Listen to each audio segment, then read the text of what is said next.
Hey guys, not bad for not shooting instinctively for a gajillion years. When I was a young whippersnapper, that's all I did was hunt with a bow. I had a little Ben Pearson fiberglass bow. I think it was 35 pounder, and I'd buy little 25 cent arrows and harvest game. I was a squirrel hunter and a rabbit hunter back in my little peewee days. Yes. So what am I? Going through my second childhood? You probably say, old Steve-O. Maybe I am, but it's fun to do. Here's my toy. I got a couple toys I want to show you. I got a couple toys here I want to show you. This here is Ipe bellywood. This is Ipe bellywood. This is not a pretty bow, by the way. This is not pretty, but either am I, so this is good. You remember me telling you guys I was building that mold back on that mullet video we were going over? I was going to build a mold of that bear handle. Well, here it is. This is the finished product, and I made it a little thick. I made this thing a little bit thick, but I worked it down quite a bit with a rasp, as you could see, and I did not take out the rasp marks because I like the feel of it. I was gonna take it all the way out. Here I came right down to the edge of the wood right there where my thumb slides through, and what I did is just custom made this for my hand. I didn't like, a lot of guys take these homemade bows like this and they will just shoot off their knuckle. Well, I don't like that. So I created this handle and I made a mold for it, and you can see I took a rat tail and went in here and dished it out, so it's kind of got a little indentation here. I put Gorilla Tape here as something for the arrow to glide across, to make it nice and smooth for the arrow to go across. That Gorilla Tape will probably last forever on there. The string I made myself. It's a Flemish twist string. It's 14, wait a minute. 14 strand. I took seven strings of B50 black and 7 of B50 red, and I created this Flemish twist string. Okay, this is bamboo back bow. This is bamboo. This particular piece of bamboo, and even you can see a little fracture split in this thing. It means nothing. That's just the it does not weaken his bow at all. That's just a little crack in there. It was in there before I laminated it. And then the bellywood is Ipe, and there's this outfit, exotic wood outfit in Sarasota, Florida, and I just purchased 2 boards. They were 6 foot long, 6 inches wide, standard lumber, standard dimensional lumber. It's Ipe. It's a Brazilian mahogany. This wood, I cut it on a table saw. It's 5/16 thick with a bamboo back. We'll get you sand this down on a little cheap belt sander, Harbor Freight belt sander, and you get a caliper and you get this consistent throughout the entire length. This bamboo, 1/8 of an inch thick. Do not get it any thicker than that. You'll overpower the bellywood. Bamboo is a very exceptional material, been used for thousands of years. It's glued together with a glue you get from Boise Bows. Go out and pull up Boise Bows. This pattern, by the way, I bought a template from him, and once you flatten your bamboo to 1/8 of an inch thick, all consistent all the way through, check it close as you go, wear wear a respirator when you're doing this. This stuff is like fiberglass. You don't want to breathe it. And he's got the glue. He'll tell you how to glue these up. And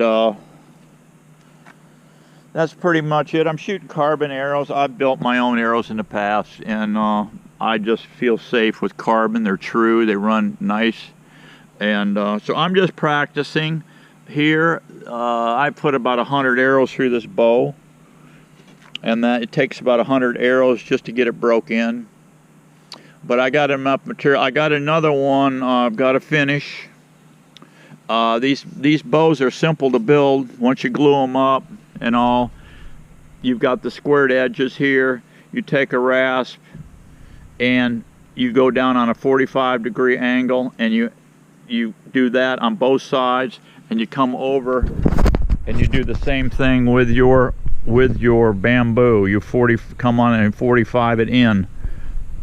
You 45 it on both sides. You do not knock these off level. These just take a little bit of that raggedy hump off of that bamboo nodes. That's all you do on those. Very cool project. It's fun to do, fun to shoot. This thing's quiet too. And when you cut this ipe 5/16 with that 1/8 backing, bamboo backing, you end up with a 45-pound bow roughly. It's right at 45 pound, depending on how far you pull back. I pull back about 29 inches. And but let me show you my finished mold so you can check that out. Let me come in here and show you my finished mold.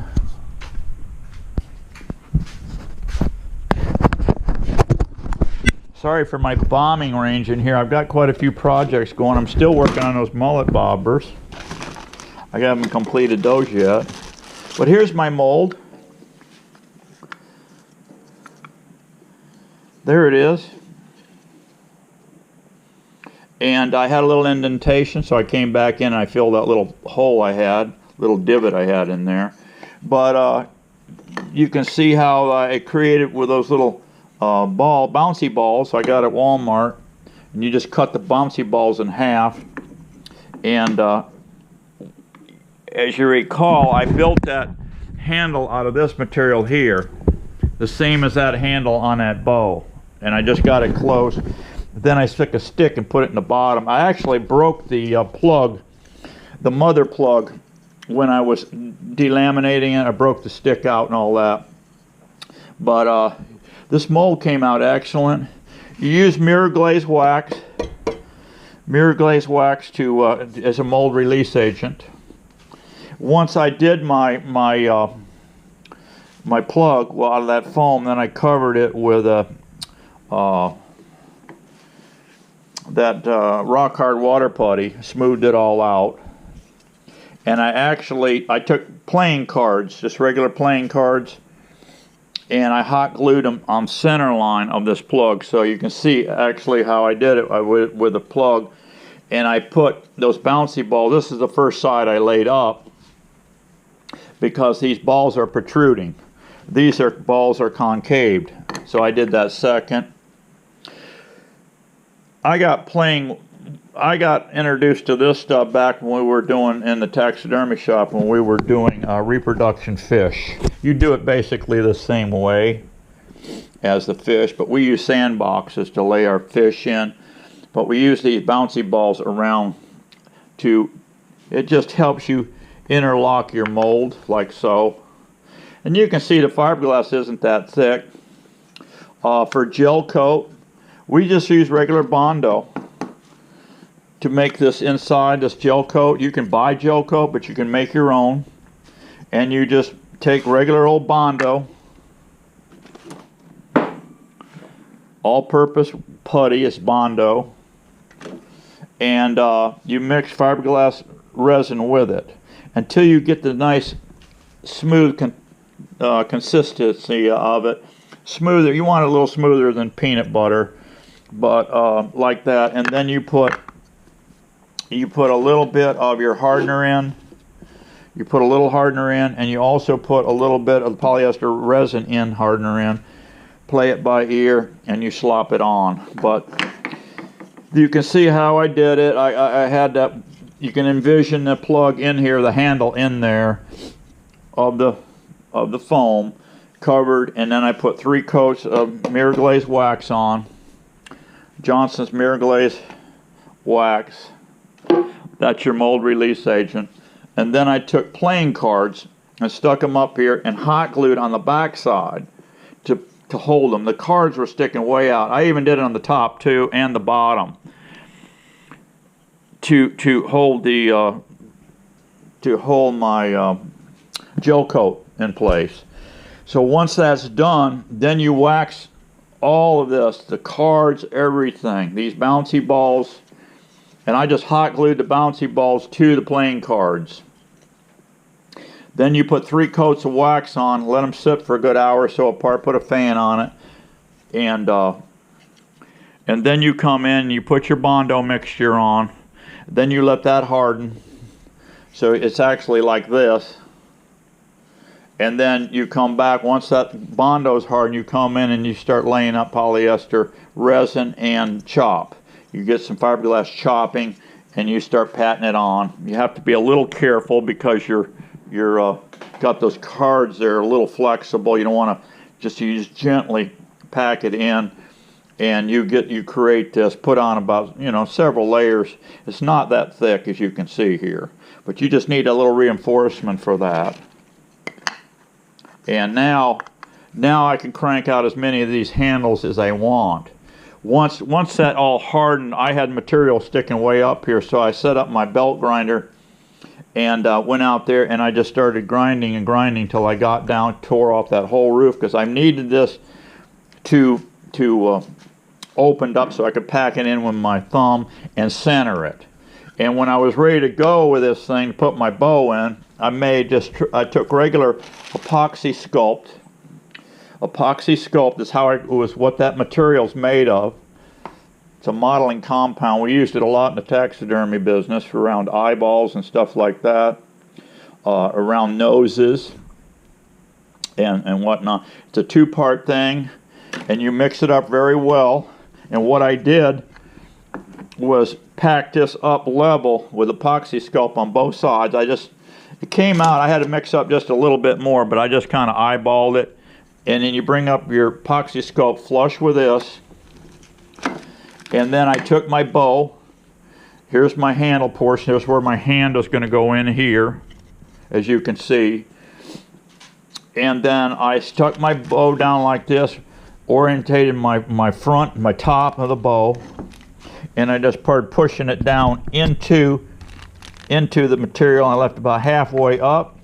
This one was already full too. So then I just set it on top and squeezed it down. I put vice grips on each side. Then I opened up my vise. Not getting too crazy with pressure now, because you don't want to distort this mold. Like so. Then my bow is sticking out of here, and so I could come back down here and eyeball it for straightness, and I've got it centered this way, both ways, up and down, to where I liked it. And then of course with the bow handle in there now, some squeezed out, so then I just started packing it with my thumb and cleaning it off all around the edges on both sides. I had maybe just a little extra squeeze out, so I took it off and I just kept packing it in there tight. I came back in 24 hours, pulled it out, and then I started working on it. You had a little squeeze out here on center line where where the 2 molds were on both sides, and I just kept going down with it until I got the right thickness. So that's it. I put a little stain on it, a gunstock stain on it, but it didn't take the stain very well, but that's fine. This, by the way, can come in different colors, this epoxy Sculpt. It's extremely hard material.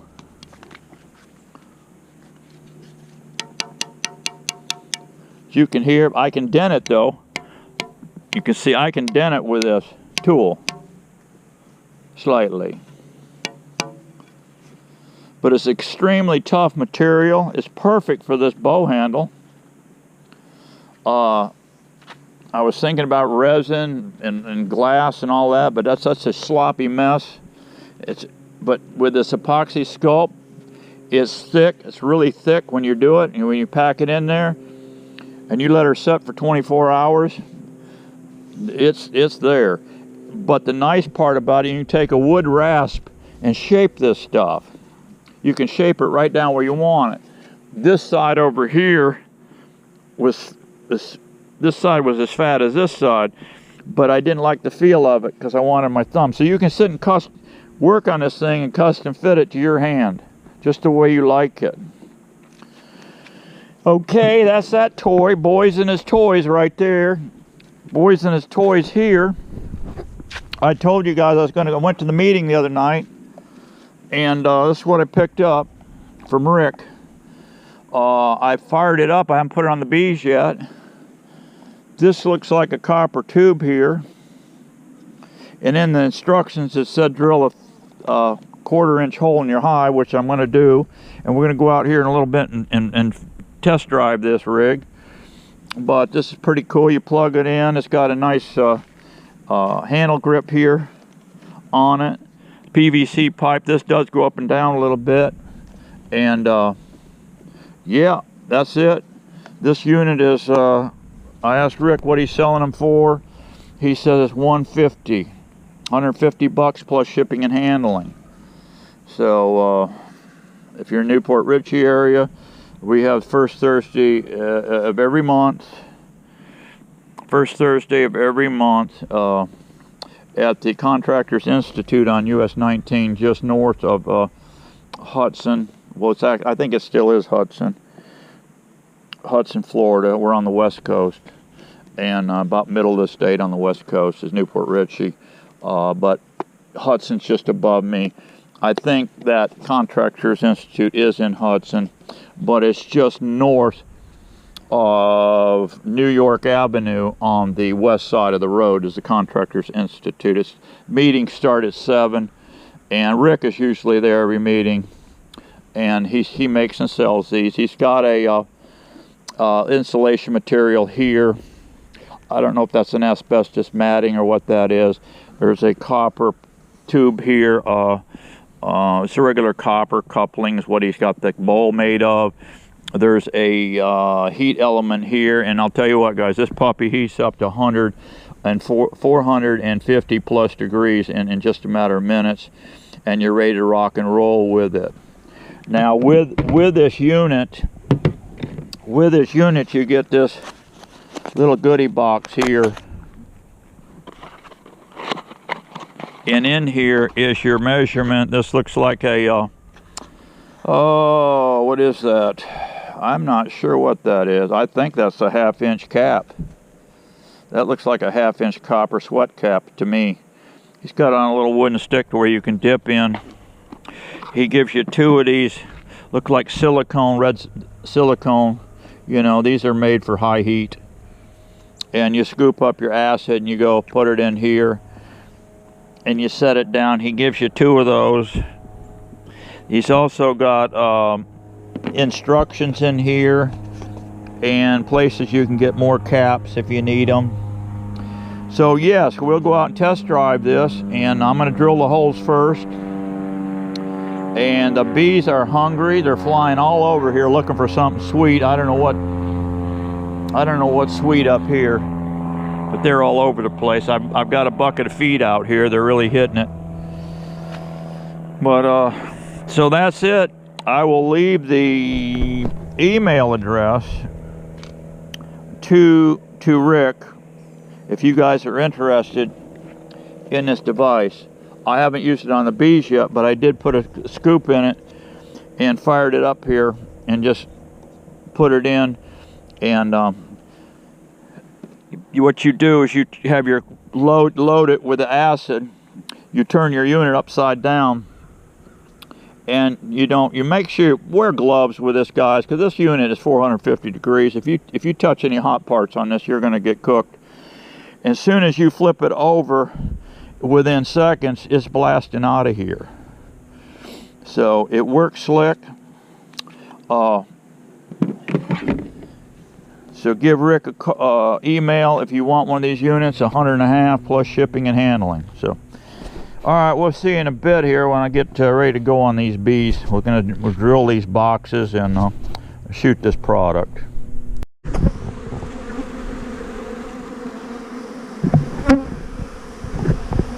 You think they're hungry, guys?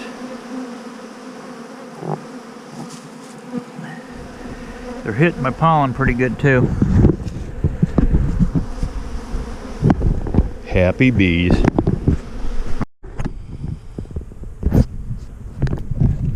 Okay guys, just plugged her in and she's running on up really fast, as you can see.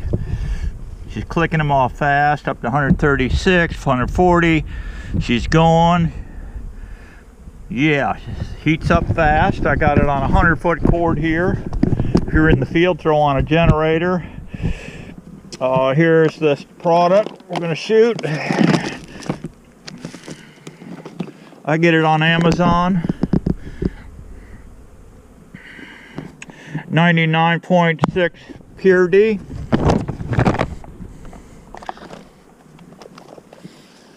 Here's your little scoop.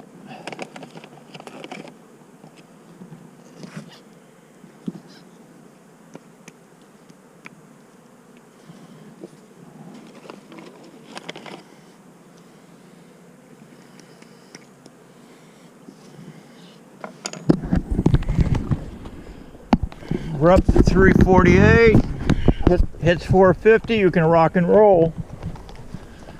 Here in the back, I've already drilled all my colonies. And what I got here is a 1/4-inch hole. And on my drill,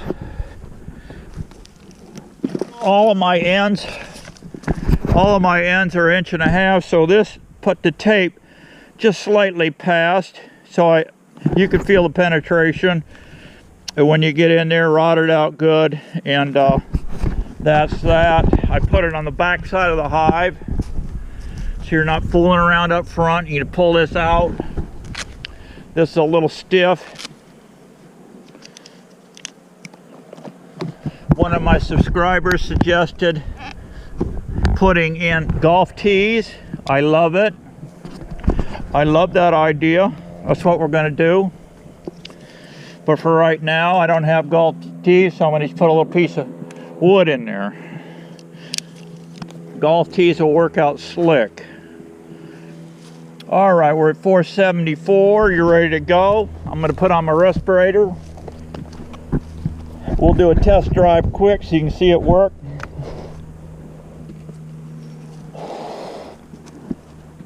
Turn your unit upside down. Set it on your cap. Little pressure. This is very hot, by the way. Don't put your hand on it. Flip it over. Give her a tap. And there she goes.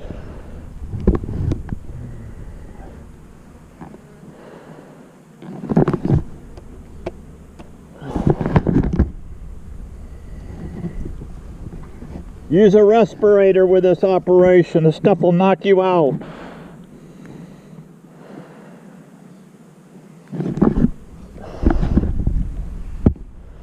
Temperature's dropping a little.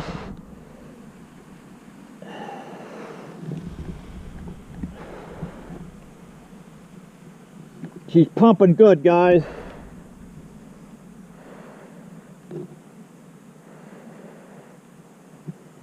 That's it. She's cooked out. She's cooked out. Remove your cap. You're going to have a little debris here. Just knock it off.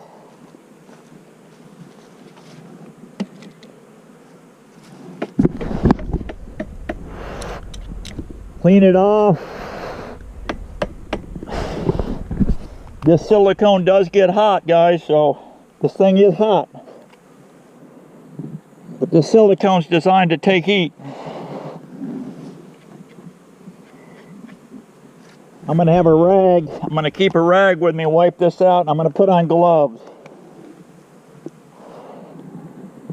All right, let's blast this colony here.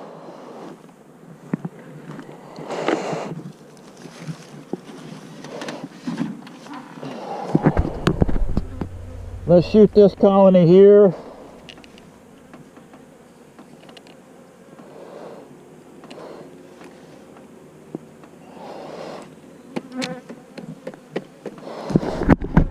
Look at her, she's boiling out the bottom already, guys.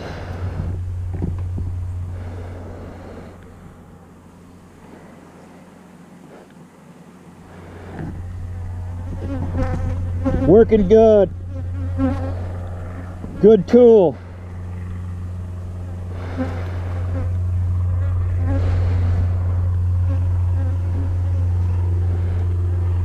She's working good.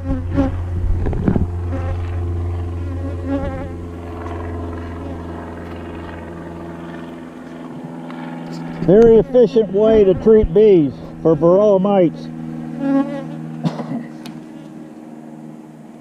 She's running at 420 right now, 430 and climbing. There, she's done.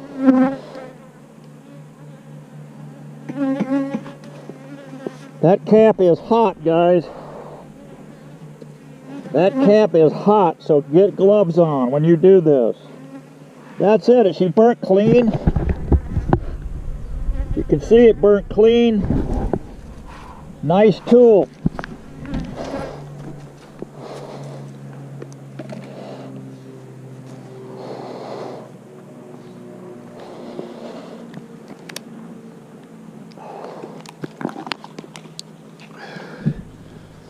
Okay, guys, that's your demo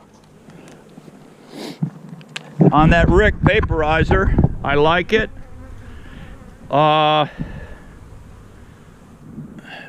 I'm shooting, I am drilling through 1.5 on all my hives are ends.